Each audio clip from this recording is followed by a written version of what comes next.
bienvenue.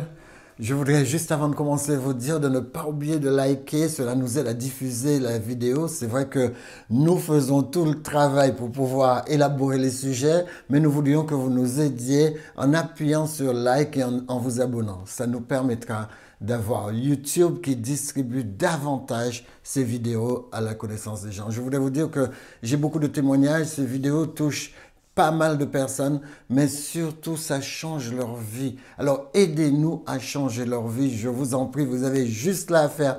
Cliquez sur like, j'aime en français, et vous verrez à quel point nous pouvons répandre la parole de Dieu. Merci beaucoup pour votre participation. Nous avons vu la dernière fois qu'il y a déjà 6000 ans. Il y a déjà 6000 ans que tout cela a commencé. Et ce que nous devrions retenir de cela, c'est que chaque difficulté que nous avons traversée a un but. Romains 8, verset 28, il dit « Toutes choses concourent au bien de ceux qui aiment Dieu ». Donc, Jacques nous dit que nous devons avoir un nouveau regard sur les difficultés que nous traversons. Nouveau regard sur les épreuves. Et surtout, nous devons comprendre ces épreuves comme étant des tests. Il dit, mes chers frères, quand vous passez par toutes sortes de tests ou d'épreuves, considérez-vous comme heureux. Et dans la version seconde, il dit, prenez cela comme un sujet de joie, car vous le savez, la mise à l'épreuve de votre foi produit ou travaille votre foi. Les épreuves travaillent votre foi, ils produisent de la patience. Et en mettant ce travail en œuvre par la foi, vous accédez à une patience beaucoup plus grande. C'est ce que nous avons vu la dernière fois. Nous pouvons même dire dans cette version que c'est de l'endurance. Chaque fois que vous avez une difficulté, cela augmente votre endurance. Il ne faut pas que cela vous casse, que cela vous fasse tomber, que cela vous fasse mettre le nez dans la poussière. Non, cela doit vous rendre plus fort. Ce qui ne tue pas rend plus fort. Voilà le texte. Alors, dites-vous que la notion numéro 2, Dieu est le seul éducateur, le seul qui nous accompagne quand nous avons des difficultés. Voyez plutôt le texte. Les tentations qui vous ont assailli sont communes à tous les hommes. Ce n'est pas quelque chose de surhumain. D'ailleurs, Dieu est fidèle et il ne permettra pas que vous soyez tentés au-delà de vos forces. Il nous a fait la promesse qu'il ne permettra pas que les épreuves nous détruisent, que ce soit au-delà de notre force. Alors surtout, ne répétez pas cela. Certaines personnes disent « Ah, cela est au-delà de mes forces. » Non, non, non, si ça t'arrive, ce n'est pas au-delà de tes forces. Enfin, Dieu veut voir si la mise en pratique fonctionne pour toi, si la mise en pratique permet à ta foi de passer à un autre niveau. Parce que Dieu, il a des niveaux, il nous emmène. Et il voudrait nous emmener à ces niveaux, mais nous devons passer des tests. C'est comme tout, c'est comme notre société. Si vous voulez être diplômé, vous devriez apprendre et passer les tests. Vous ne pouvez pas avoir de diplôme sans test.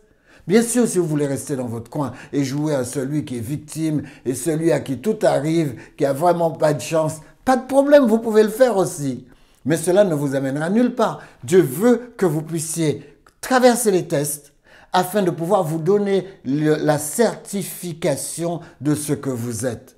Donc, ça signifie niveau numéro 1, niveau numéro 2, et votre spiritualité augmente, et votre maturité augmente, et vous apprenez à vivre dans cette société, et ensuite vous apprendrez à transmettre. Les amis, le texte est formel. Au moment de la tentation, il préparera le moyen d'en sortir. S'il prépare le moyen d'en sortir, c'est qu'il est là. Moi, je dis souvent aux gens, écoute, Dieu, il est avec toi dans tes épreuves. Moi, je ne viens pas. Je serai de trop.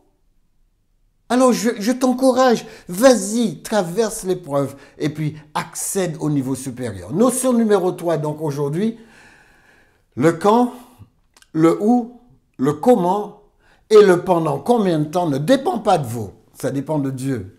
C'est pourquoi il a donné le temps. Il a donné les astres pour marquer le temps, les époques, les saisons. Toute difficulté a une époque, toute difficulté a une saison. La difficulté ne dure pas toute votre vie. Il y a certaines personnes qui font quoi? Qui sont écrasées par la même épreuve tout au long de leur vie. Non, non. Si vous restez coincé dedans, c'est parce que vous avez un problème. Les épreuves sont là pour un temps. Dieu ne permet pas que ça dépasse une saison. Les amis, essayez de vous imaginer que vous étiez dans une difficulté où quelqu'un vous frappait, il vous tyrannisait et que vous y étiez jusqu'à la fin de vos jours. Non, non, non, non, le texte biblique dit le contraire. Donc si vous y êtes jusqu'à la fin de vos jours, c'est vous qui avez fait le choix. Je ne peux pas rester dans une difficulté, je ne peux pas rester dans un environnement, dans une ambiance qui me détruit tous les jours. Non, si j'y suis, il y a certaines personnes, ils sont tellement... Je ne veux pas dire vicieux, je ne veux pas dire ça, je ne veux pas employer de termes négatifs, mais ils ne prennent pas le temps de comprendre la situation dans laquelle ils sont. Dieu nous dit de reconnaître les temps et les saisons. Ils ne prennent pas le temps de reconnaître le temps et la saison. Ils sont en train de traîner dans cela. Ça fait 6000 ans que Dieu donne des moyens pour pouvoir s'en sortir et ils traînent encore dans ces genres de difficultés. Les amis, il faut vous asseoir, prendre une feuille de papier, noter ce qui vous arrive et ensuite mettre les solutions à côté. Comment je vais faire pour que ça n'arrive pas? Parce que Dieu vient me donner un coup de main pour sortir de là. Il faut savoir manager cela. Moi, j'ai vu une personne une fois, elle m'a raconté un bras. Alors je lui dis, vous vivez encore ça aujourd'hui ou bien vous le racontez comme une histoire? Elle me dit non, c'est ce que je vis encore aujourd'hui. J'ai dit, avec ce que vous m'avez dit, dans le pays où nous sommes, avec les lois qui sont dans ce pays, vous êtes en train de vivre ça depuis presque 20 ans? Il y a quelque chose qui ne va pas. Il y a quelque chose qui ne va pas. Dieu vous teste, mais Dieu ne vous dit pas de rester dans le test. Il dit, je viendrai te donner le moyen d'en sortir. Les amis, écoutez, allons un peu plus loin. Pour quelle raison est-ce que le quand, le où, le comment et le pendant combien de temps n'est pas de mon sort? D'accord? Pour quelle raison? Dieu veut que nous exercions notre patience et notre confiance en lui.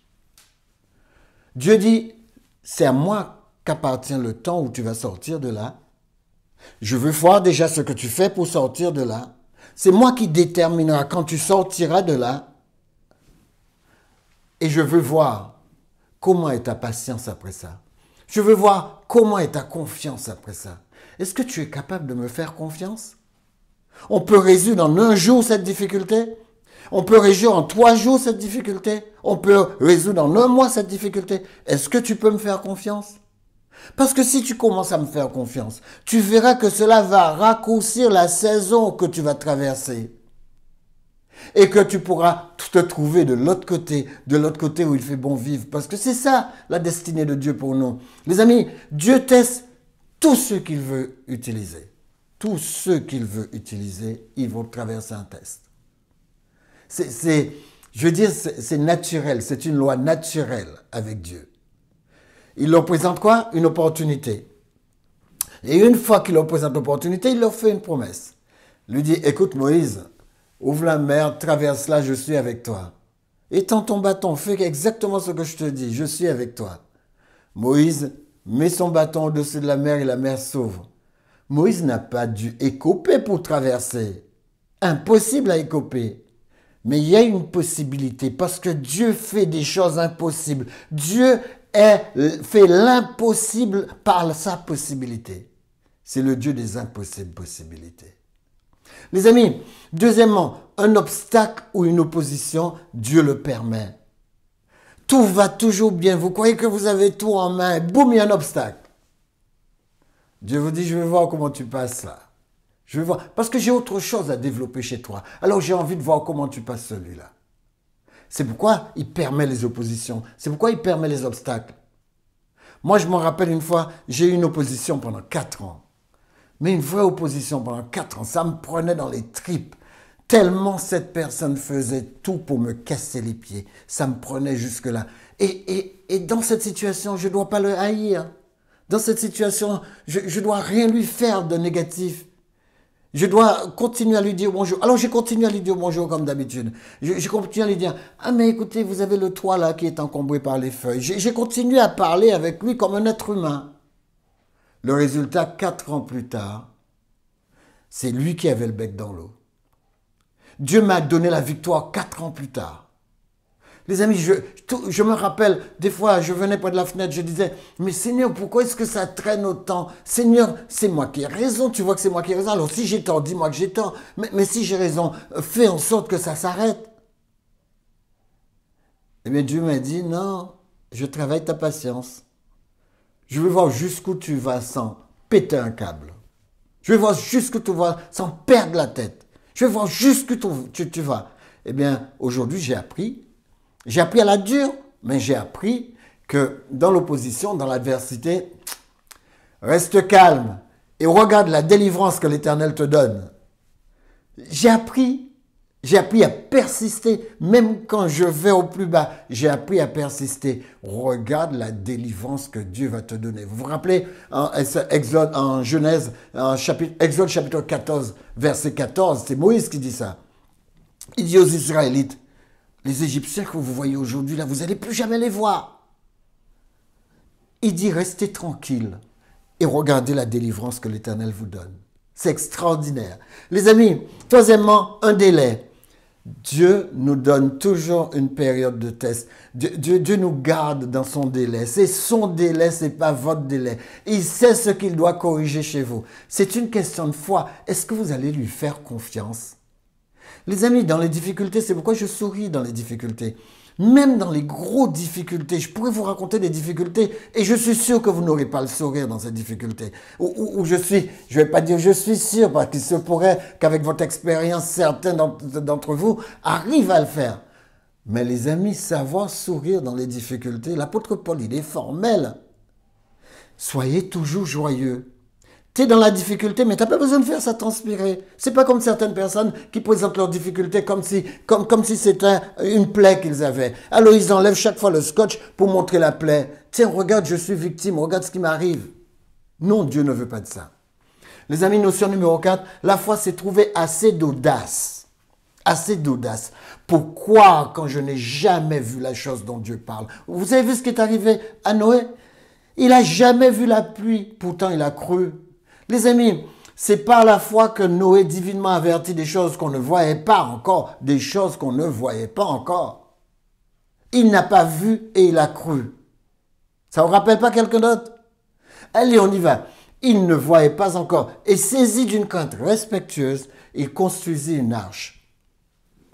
Une personne qui construit un immense paquebot, mais il le construit là où il n'y a pas d'eau, parce qu'il croit.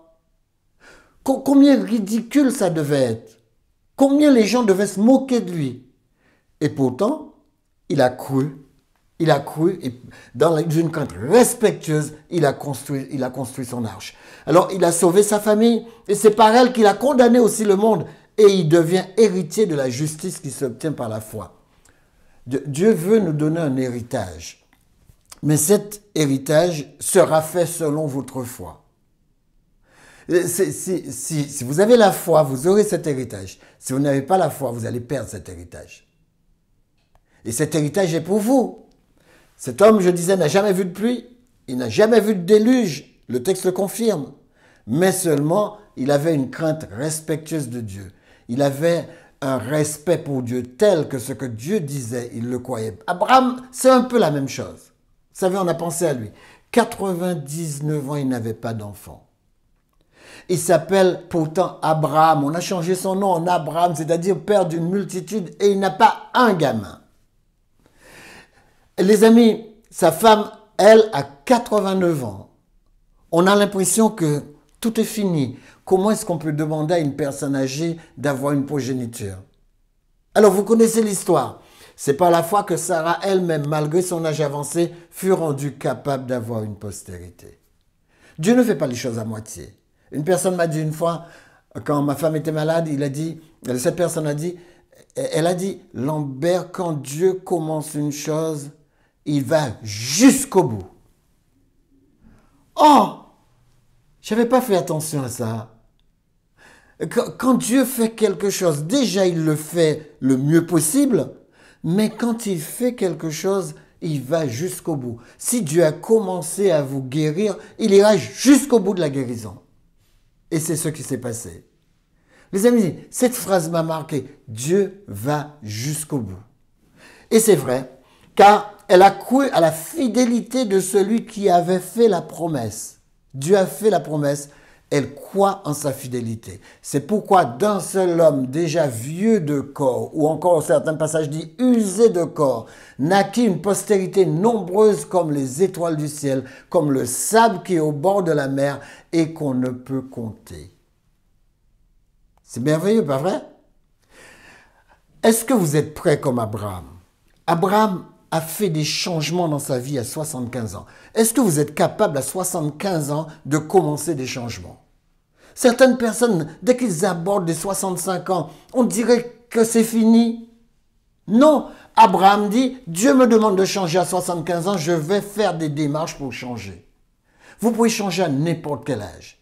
Les amis, c'est par la foi qu'Abraham, lors de sa vocation, obéit et parti pour un lieu qu'il devait recevoir en héritage. Il ne savait pas où il allait. C'est un lieu que je dois recevoir, mais où il ne sait pas. Il ne sait pas où il allait. Notion numéro 5, la foi, c'est de persister quand je n'ai plus envie. Vous croyez que Moïse avait envie de continuer avec les Israélites? Non! Il n'avait pas envie. Et la plupart des gens qui sont embêtés par un enfant, par un mari, par une femme, n'ont pas envie de continuer.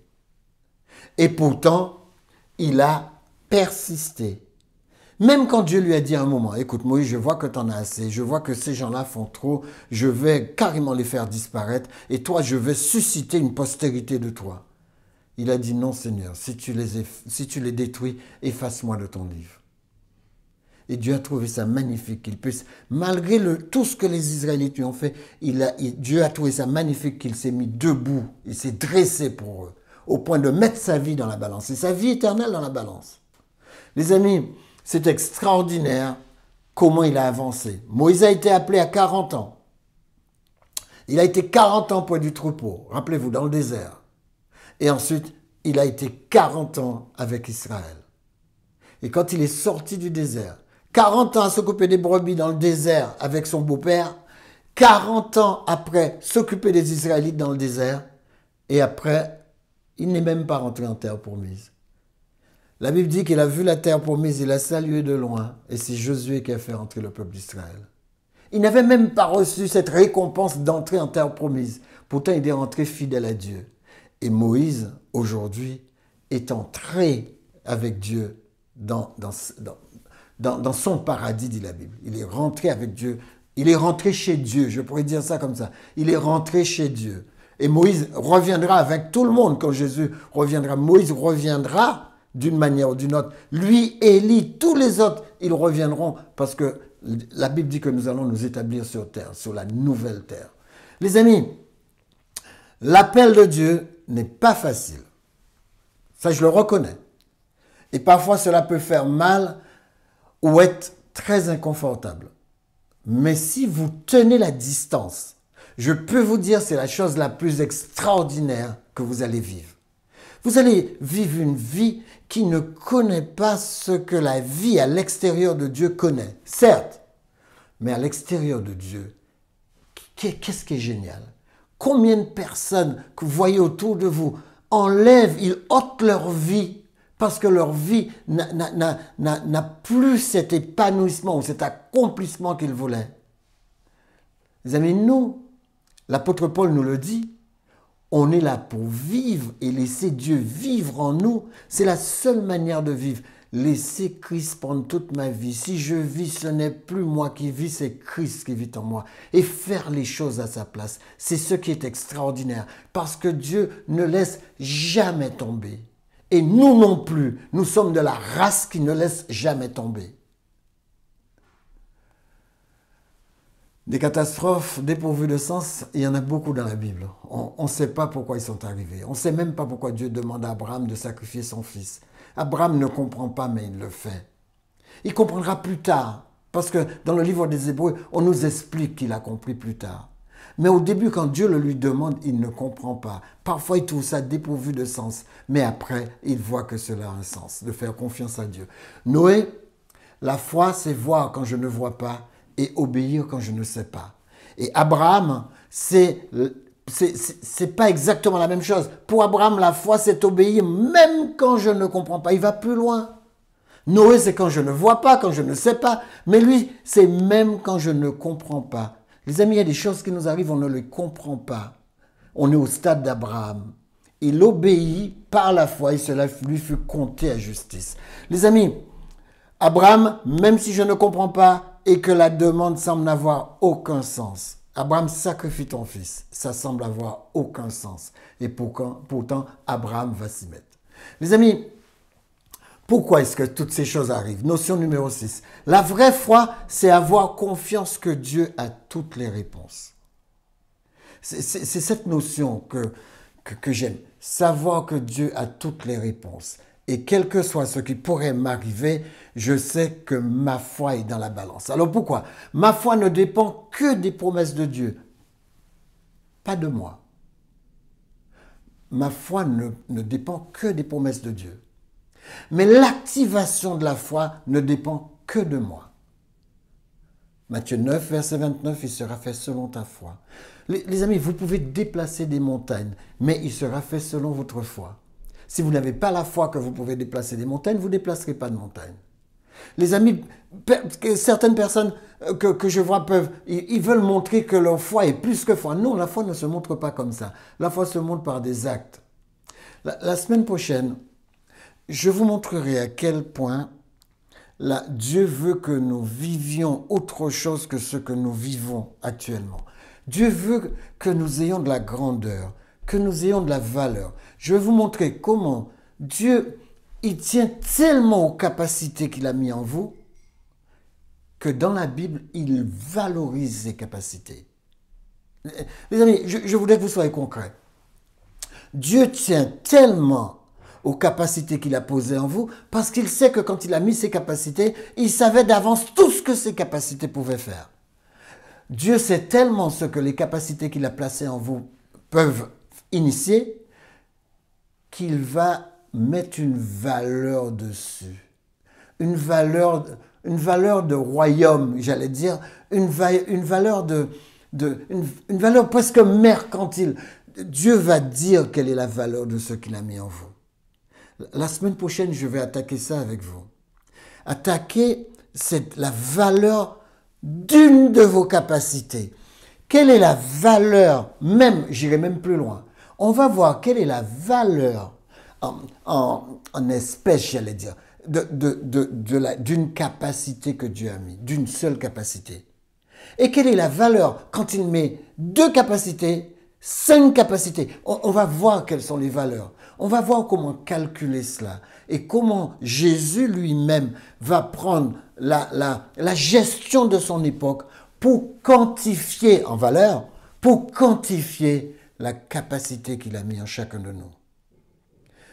Je vous assure, quand je vous passe tous ces passages, c'est parce que je veux susciter en vous la foi en Dieu, la confiance en Dieu, l'engagement en Dieu, la fidélité envers Dieu. Parce que j'ai reconnu que ces valeurs, quand j'adhère totalement à Dieu, j'ai constaté que ma vie n'a jamais plus été la même. Et je peux comparer. J'ai des années, je vois fleurir la grandeur de Dieu autour de moi, l'accomplissement de Dieu autour de moi. Je ne voulais pas trop dire sur le sujet de la semaine prochaine, mais ce que je vois, c'est que la foi est le moteur avec l'espérance. L'espérance est le récipient dans lequel on met ce dont on a besoin pour que Dieu l'amène à son accomplissement. La terre, c'est le terreau dans lequel on va planter ce qu'on espère. On va planter ce qu'on espère. Et vous savez ce qui va se passer? La foi donnera toujours du résultat. Quel que soit ce que vous mettez dedans. Vous mettez de la naïveté dans votre foi, ça donnera du résultat. Moi, je le vois, une personne est venue me voir et cette personne me dit, écoutez, l'Église m'a vidé les poches. Elle me dit, écoutez, des fois, je ne sais pas quelle direction prendre, mais je suis encore culpabilisé par l'argent que je dois déposer ce week-end. Les amis, je me dis, non, mais si l'Église est gentille, l'Église devait apprendre aux gens comment se développer. Apprendre aux gens. Une personne m'a appelé et me dit, ah mais Lambert, tu sais, le côté développement, etc. Moi, si une personne n'est pas développée, à quoi il sert? À quoi il sert à Dieu? À quoi tu sers à Dieu si tu n'es pas développé? Dieu peut-il t'utiliser comme un instrument pour pouvoir coloniser cette terre? Un instrument pour pouvoir parler aux gens qui sont autour de vous. Un instrument pour pouvoir faire en sorte que le malade soit suivi, que le prisonnier il ait de la visite, faire en sorte que l'un de ses plus petits elle puisse réussir au lieu de terminer en prison ou terminer dans une éducation abjecte, simplement parce que vous avez vu que cette personne, cet enfant n'avait pas de parents et que vous avez laissé pour compte parce que vous vous êtes dit, moi j'ai déjà pas les moyens de m'occuper des miens, comment est-ce que je peux m'occuper des autres? Les amis, je pourrais vous raconter des histoires d'ambassadeurs de Dieu, de gens comme vous et moi, qui sont extraordinaires. Je pourrais vous raconter mon histoire, l'histoire de gens proches. Quand je vois leur engagement, je suis assis et je me dis, c'est ça que Jésus voulait. C'est ça que Jésus voulait. Jésus voulait que les gens soient représentatifs de qui il est. De qui il est. Être représentatif de qui il est. Les amis, c'est extraordinaire comme notion. Si vous savez représenter Dieu par la foi, lui faire confiance comme Abraham, lui faire confiance comme Noé, Dieu fera de vous un extraordinaire. Dieu sait pallier toutes choses. Il sait enlever tout obstacle et faire de vous un extraordinaire. Vous n'êtes pas n'importe qui. Les amis, si vous ne comprenez pas à quel point vos capacités sont de valeur, revenez me voir la semaine prochaine à la même heure. Et je vais quantifier vos capacités. Je vais vous dire ce que vous perdez à ne pas utiliser votre capacité. Même si vous avez une seule capacité, je vais vous montrer la valeur de cette capacité et où vous pouvez aller avec cette capacité. Simplement en faisant ce que Dieu vous dit. Va et représente-moi. Je ne te demande pas d'emmener ni bâton, ni sac à dos. Je te dis, va avec ce que tu as, va avec la capacité que tu as. Va avec cette capacité et représente-moi. C'est extraordinaire de vivre avec Dieu. C'est extraordinaire de vivre les paroles de la Bible. Et si vous le faites, les amis, vous verrez rapidement le changement. Moi, j'ai une personne qui a commencé à changer, comme elle me dit, c'est son deuxième sabbat. C'est son deuxième sabbat. Et je la regarde, c'est son deuxième sabbat. C'est un bébé spirituel, c'est son deuxième sabbat. Elle commence, c'est la deuxième fois qu'elle s'arrête pour observer le sabbat. Et moi, je trouve ça extraordinaire. Vous verrez la joie qu'elle a sur le visage. J'aurais tellement aimé mettre sa photo ici et vous montrer la joie que Dieu lui met dans le cœur. Les amis, c'est extraordinaire d'être un enfant de Dieu. Éternel notre Père Céleste, merci pour ta présence.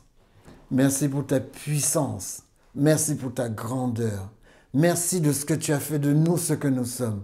Que ta bénédiction repose sur toutes ces personnes et que tu daignes faire qu'ils ne puissent pas laisser passer ce message, mais qu'ils puissent commencer à faire un véritable changement en profondeur afin de pouvoir te représenter. Au nom de Jésus et pour ta gloire. Amen. Que Dieu vous bénisse, que Dieu vous garde.